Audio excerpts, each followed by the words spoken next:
3. 성자의 길. 1. 성자의 의미. 우리 역사상에는 성인이 있습니다. 그 성인이란 도대체 무엇이냐? 성인이라는 분들은 모두 종교의 종주입니다. 더 나아가서 성인 이상의 사람을 통일교에서는 말하기를 성자라고 합니다. 기독교에서 말하는 성자가 있습니다. 성인이라 해도 하나님에 대해서 확실히 알지 못합니다. 하나님이 인격적인 분이고 우리 생활에 표상이 된다는 구체적인 내용을 잘 모릅니다. 만유의 주제요 만군의 여호와가 모든 주권자의 총수이자 하나의 중심 존재로 계시는 곳에는 국법이 있는 동시에 그가 거느리는 왕궁의 법이 있습니다. 궁법이 있습니다. 성자는 그 궁법을 중심 삼고 수행할 수 있는 모든 걸 다 이행해야 되는 것은 물론이지만 왕을 모시고 거기에 위배되는 생활을 해서는 왕자가 될 수 없는 것입니다. 그는 왕궁의 법을 넘어서는 자리에서 왕과 더불어 길이길이 같이 살고 싶어하는 사람입니다. 왕이 그 아들이 없으면 안 되고 아들도 그의 아버지인 왕이 없으면 안 되는 영원히 같이 살자고 할 수 있는 사람을 성자라고 하는 것입니다.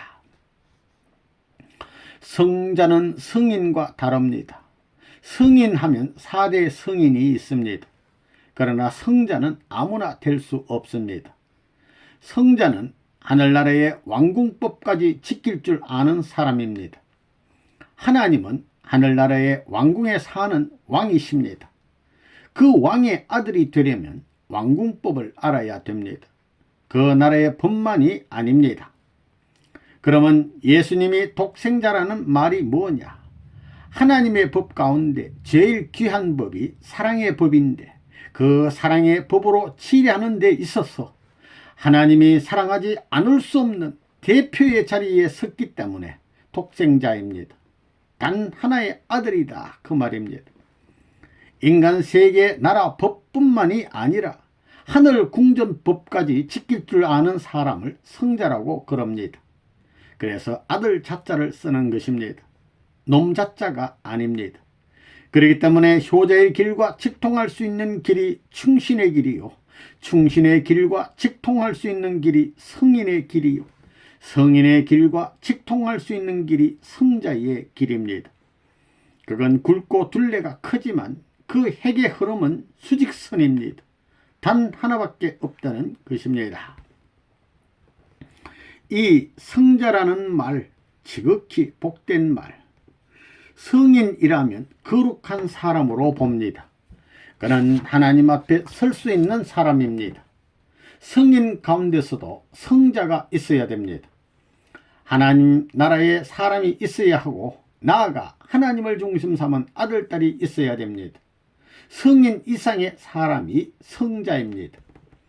성경에도 성자라는 말은 있지만 성녀라는 말은 없지요. 그거 왜 그러냐? 이런 모든 역사적 배경은 영계와 하나님의 섭리를 몰라가지고는 알 수 없는 것입니다. 세계에서 제 아무리 지식이 많아 무불능통하고 자기를 주장하는 사람이 있다 하더라도 천하의 일당백이라 하는 지식의 대왕이 있다 하더라도 하나님의 섭리를 몰라가지고는 자기의 목적지에 도달할 수 없는 것입니다. 사랑의 길을 따라가는 데 있어서 성인이 된 후에 차지해야 할 것이 무엇이냐? 성인은 하나님의 사람, 즉 거룩한 사람을 말하는 것입니다. 하나님을 대할 수 있는 사람이 성인인데 하나님을 대할 수 있는 무리가 많아진 후에는 성자, 성녀가 있어야 됩니다. 그 성자라는 말, 하나님을 중심 삼고 내가 하나님의 아들이라고 할 수 있는 이 말은 타락한 인간 세계 역사에서 지극히 복된 소리입니다. 복음이라고 말할 수 있는 것입니다. 효자가 된 다음에는 충신, 이 다음에 성인, 성인이 된 다음에는 성자가 되어야 합니다. 아무리 나라님을 사랑하고 백성을 사랑했더라도 성자가 되기 위해서는 하늘나라의 왕궁법을 알아야 됩니다. 왕궁법의 지리를 받아 거기에 박자를 맞출 수 있는 법을 알아야 되는 것입니다. 3. 여러분도 성자가 되라. 성인은 세계적입니다.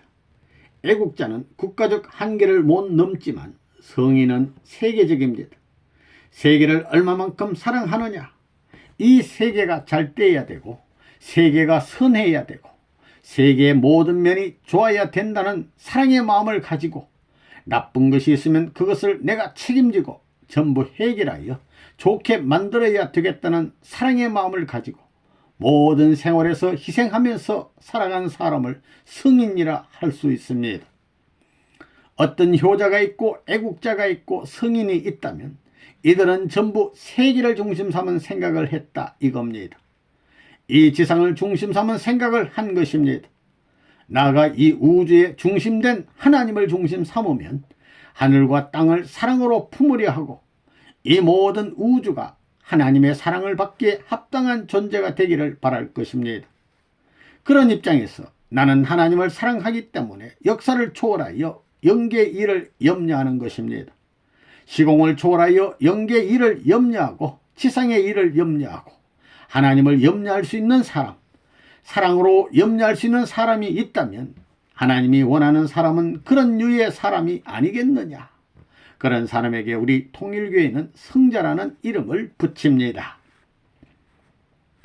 가정에서 부모를 위하고 사랑하는 사람을 효자라 하고 나라를 위하고 사랑하는 사람을 애국자라고 합니다. 그리고 세계를 사랑하는 사람을 성인이라고 합니다. 나아가서 선생님이 가르치는 것은 하나님과 세계와 우주를 사랑하는 성자가 되라는 것입니다. 여러분은 어떤 것이 되고 싶습니까? 효자, 효녀보다 성자가 되고 싶을 것입니다. 그러려면 마음에 하나님과 같은 사랑을 가져야 됩니다.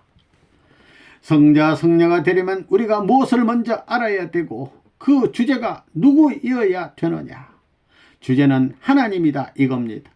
그러니 하나님을 위해 기도하라는 것입니다.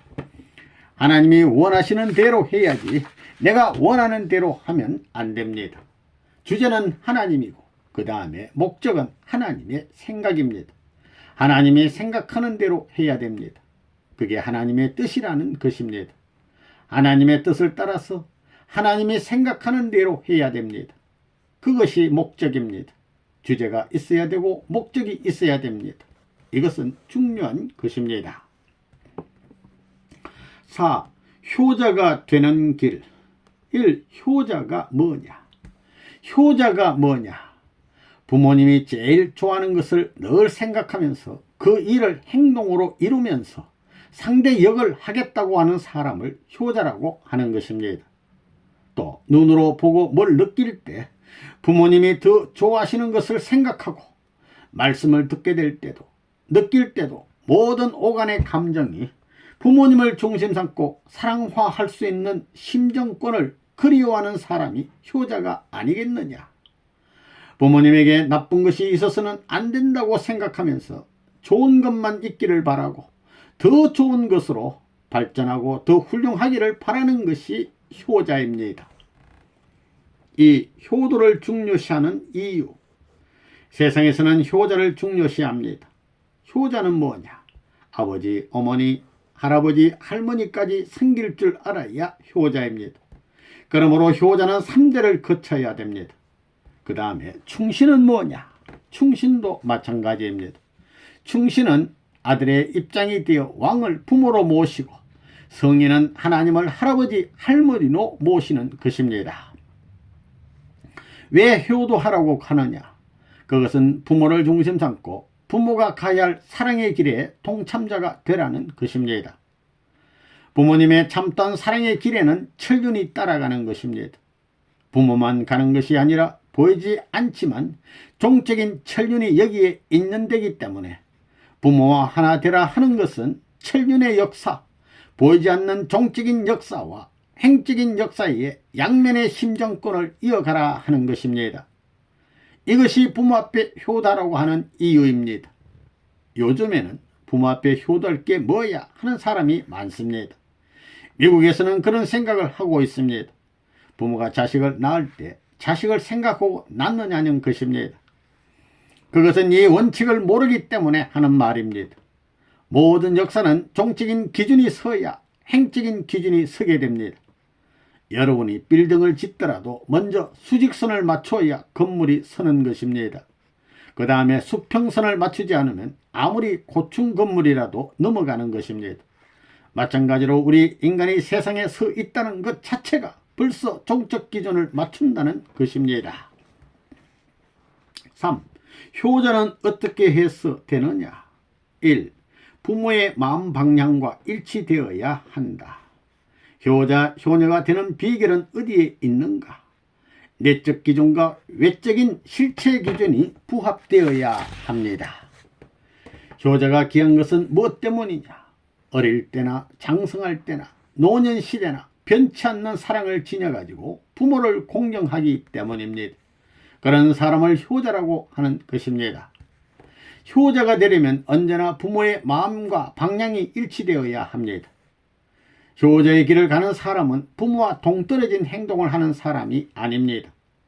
부모가 동으로 가면 동으로 가야 되는 것이고 부모가 서로 가면 서로 가야 되는 것입니다. 가는 목적을 제시했다가도 한꺼번에 뒤로 돌아서라면 돌아서야 되는 것입니다. 거기에는 이의가 없어야 하는 것입니다. 10번 갔다가 10번 돌아서라 하더라도 또 돌아서서 따라가야 되는 것입니다. 무슨 부모가 그래 10번 가다가 10번 돌아서고 10번 이랬다 저랬다 하니 나 이거 마음에 맞지 않습니다 하고 반항했다가는 끝까지 효자의 도리를 지키지 못하는 것입니다. 부모가 미친 짓을 하면 자식도 미친 짓을 해야 되는 것입니다. 부모의 명령이라면 미친 짓이라도 해야 되는 것입니다. 그러면 왜 부모가 미친 노름을 하느냐? 효자 가운데서 최고의 효자를 선출하기 위해서는 그 방법밖에 없기 때문입니다. 100명의 효자가 있다면 그 100명 가운데 어뜸이 될 수 있는 효자를 만들기 위해서 그 부모는 미친 노름을 할 것입니다. 100번 가다가 돌아서고 100번 변덕을 부릴 것입니다.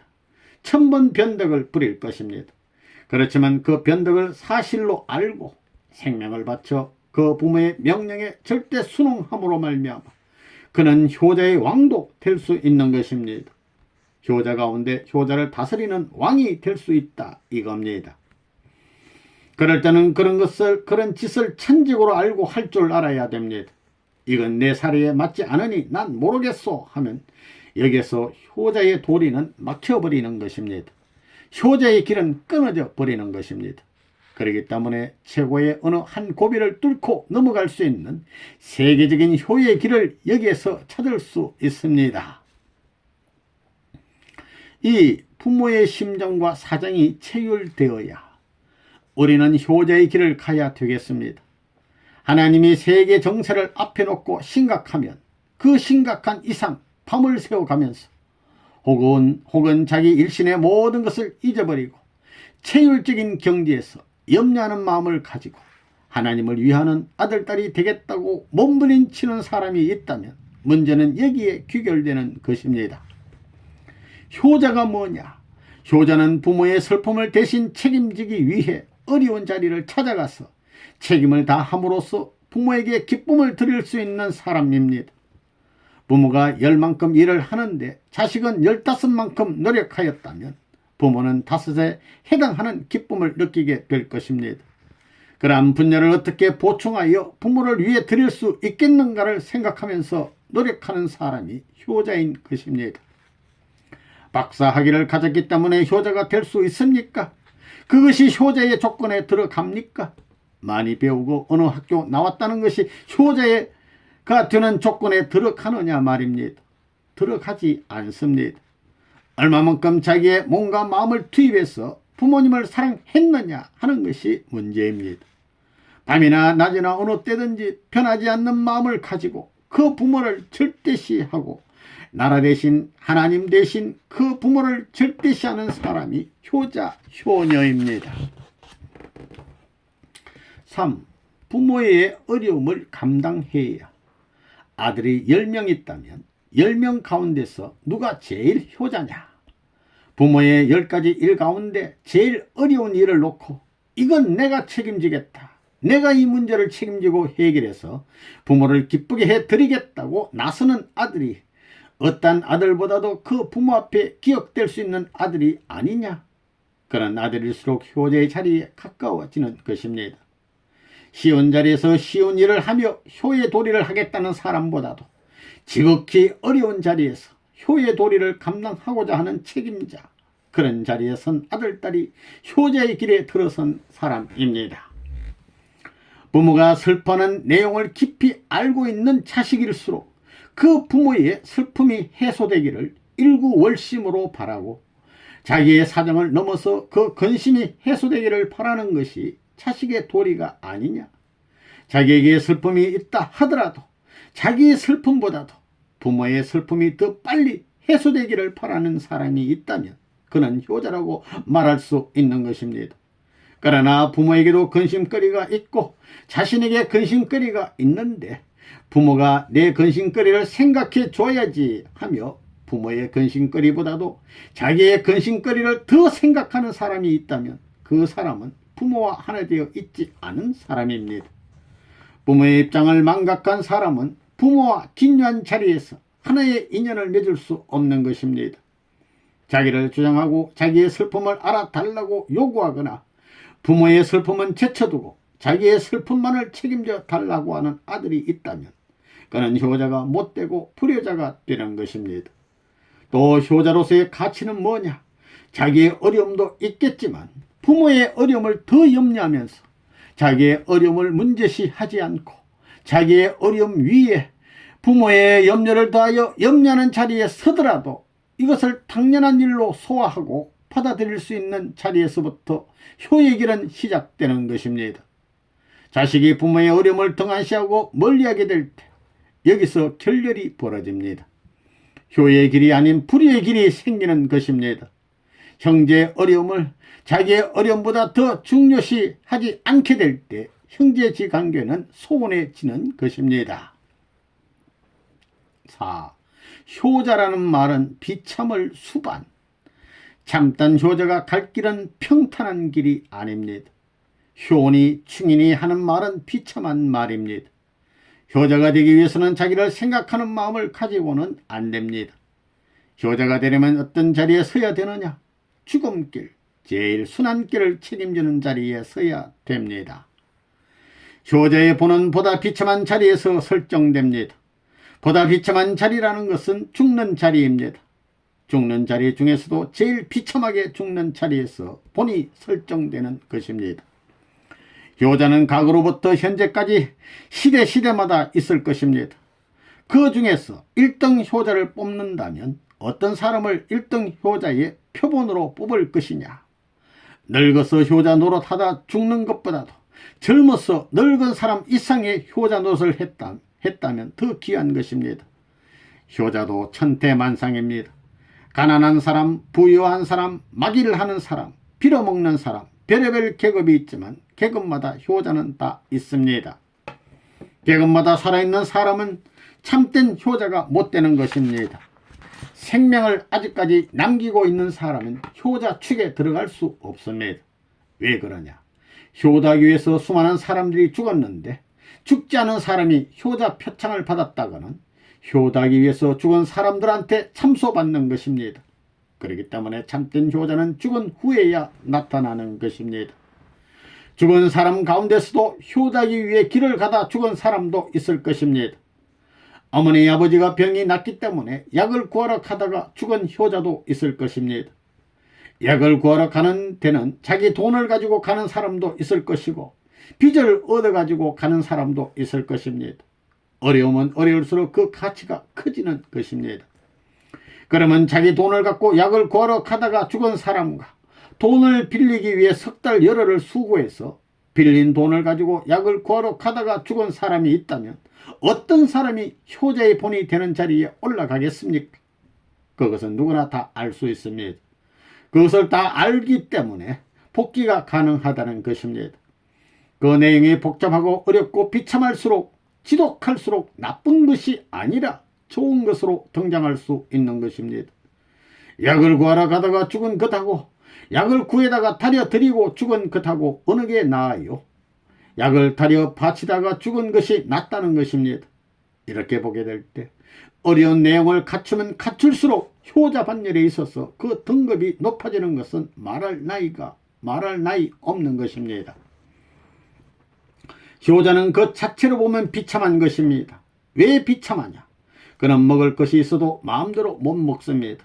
맛있는 음식이 있으면 그것을 볼 때 눈물을 흘려야 됩니다. 우리 어머니 아버지가 70, 80이 다 되었는데 그분들이 이 땅에서 사시면 얼마나 사시겠는가? 잡수시면 얼마나 잡수시겠는가? 밥상을 몇 번이나 받으시겠는가? 돌아가실 날이 나의 몇 분의 1밖에 안 남았겠구나. 이런 마음을 가지고 부모를 자기 생애를 기울여 정성껏 복양해야 됩니다. 효자는 먹을 것도 먹지 못하고 목에 매여 우는 사람이라는 것입니다. 음식을 먹다가 혼자 흐느껴 울면 미친 사람이라고 할 것입니다. 어떻게 보면 미친 사람 같습니다. 그 모습을 보고 맛있는 음식이 있으면 먹지 얼마나 먹고 싶은 음식이었을까. 그런데도 불구하고 저러고 있어 저것 할 것입니다. 그거 얼마나 비참합니까? 그 울고불고 하는 꼴을 누가 좋아하겠어요? 그렇지만 효자는 생활을 자기 마음대로 할 수 없는 것입니다. 좋은 경치, 좋은 산녀를 바라보게 되면 우리 어버이와 더불어 보았으면 좋겠다. 좋은 계절이 찾아와서 그 계절을 감상할 수 있는 자리에 서면 나 혼자가 아니라 어버이와 더불어 보았으면 좋겠다고 하는 마음, 그것이 그리움으로 표상되고 눈물로 드러난 그 자리는 비참한 자리입니다. 눈물을 흘리는 자리, 그 자체를 보게 되면 괴로운 자리입니다. 그렇지만 그 자리가 불행한 자리냐 하면 행복이 깃드는 자리입니다. 그렇기 때문에 눈물 흘리는 생활이라 해도 모두 나쁜 생활이 아닙니다. 먹을 것이 있고 입을 것이 있어도 나라와 공적인 것을 염려하면서 먹지 못하고 입지 못하고 고생하는 무리가 있다면 보기에는 비참하겠지만 거기에는 영원한 위로의 눈물이 둘러싸고 있는 것입니다. 영원한 찬양과 성령의 노래가 둘러싸고 있는 것입니다. 그것뿐만이 아니라 영원한 희망의 천국이 선물로 마련되는 것입니다. 그런데 그것이 왜 불쌍합니까? 불쌍한 것 같지만, 비참한 것 같지만 승리의 고난을 얻는 영광의 자리가 그 자리인 것입니다.